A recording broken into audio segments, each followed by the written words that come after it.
What's up, YouTube? It's Mike back with another video. Not much has changed in the past week, so I figured I would just take you through the usual weekly updates. I also wanted to do this video without any music at all. I've been getting a lot of complaints in the comments about the music, and it's probably a mixture between me trying to get volumes right and me trying to get better at editing.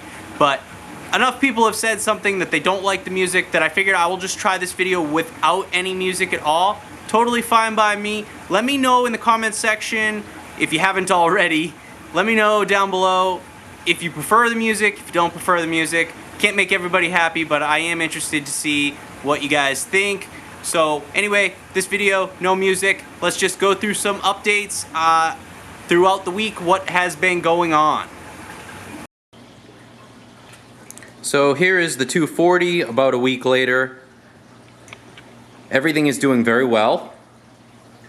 I'm pretty happy. There has been some aggression, but that was very much like that before, so no surprise.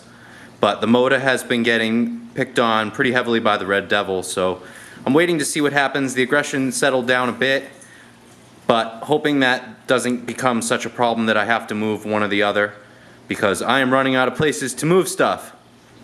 It seems to have settled down, at least for now, so they are, you know, doing their own thing. Not too bad. I did have quite the planaria explosion the past week, and it made it so I had to already clean a film off of the front panel.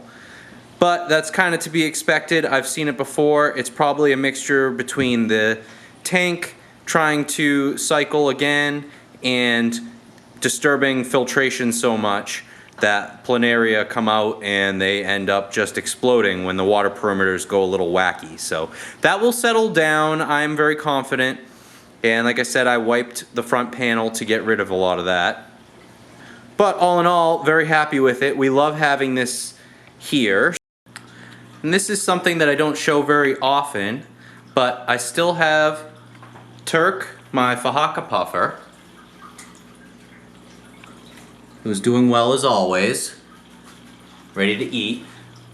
And I still have a Mabu puffer, which I'm growing out right next to him.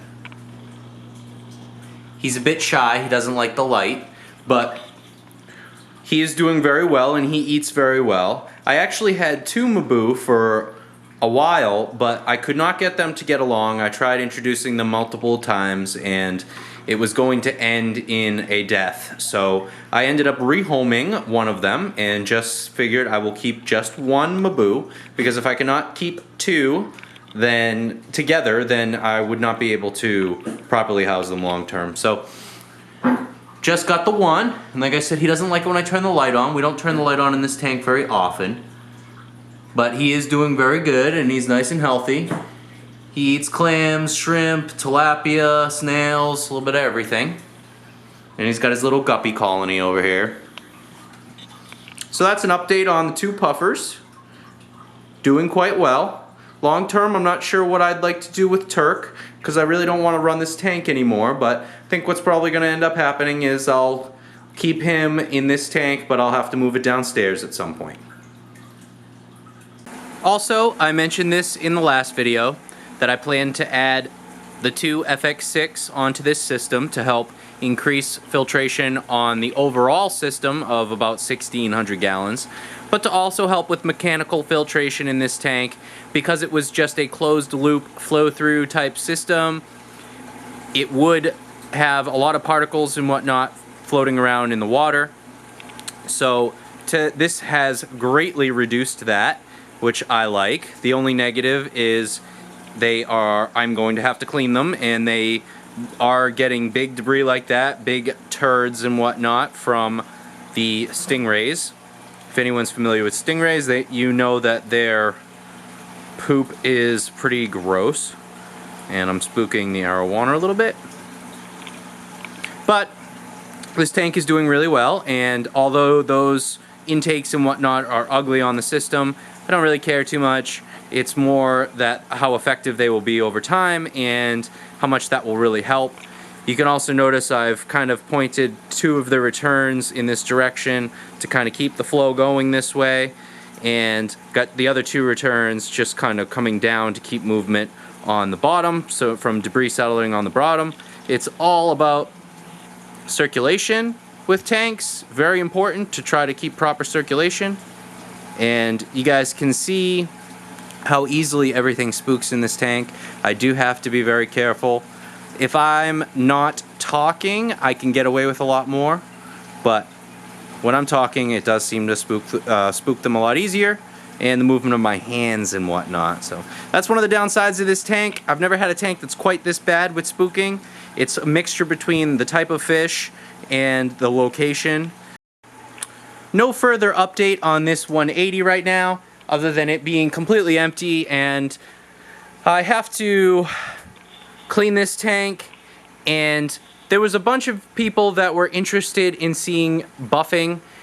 I didn't really want to make a video on that, and I'm still not going to. However, I do have to buff this tank, so I will include some footage in one of my videos once I buff this tank. Let me take a break from buffing. I thought I was going to need to buff the 240 again in the front panel, but I decided against that. It looks great, but this tank does need to be buffed heavily inside and out. So when I'm ready, once I'm kind of over all the buffing that I just did on that 240, I will dive into this, I'll clean it up, and I will include more video and pictures from the before and after, and take you through a little bit of the steps on how I buffed the 240 the same way here, and we can see what kind of results we get, because I have a lot of similar scratches on this. Here is an update on the 1100. I did clean the bottom. It's looking pretty good right now. Everything's looking nice and clean. I like that. Not too much is new here. I did add this Viejas and Spillum. That was in the 220 before. So originally what I tried to do, there is a Severum that was in the 220 also that was getting very aggressive with all the other fish. So I wanted to move the Severum up to the 240. Pinky is trying to eat my phone right now. He's legit trying to eat my phone. Okay, anyway. So I wanted to move that Severum up to the 240, but I knew that aggression is already tough up there. So I thought maybe I could add that Spillum and the Severum at the same time to try to help even out the new tank arrival. But that did not work. Shelly and the Red Devil were not having it. So I knew I could put the Spillum in here, but the Severum was too small, so I had to move the Severum back.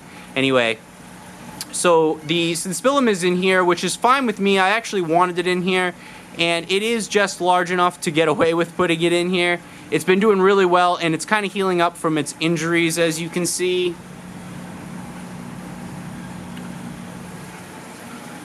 But that's about all that's new here. Everything's been doing very well. I have noticed that this Xingu peacock bass has been getting aggressive with my Ocellaris, and I think that's why she's been stressing so much lately.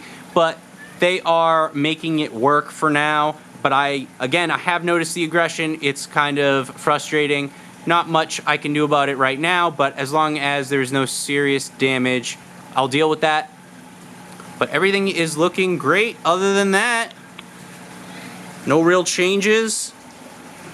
As you can see, everything is very active. And that's pretty much it for a 1,100 gallon update. Alright guys, that's it for this video. Thank you as always for watching. Please don't forget to like, comment, subscribe, follow me on Instagram, and I will see you in the next video.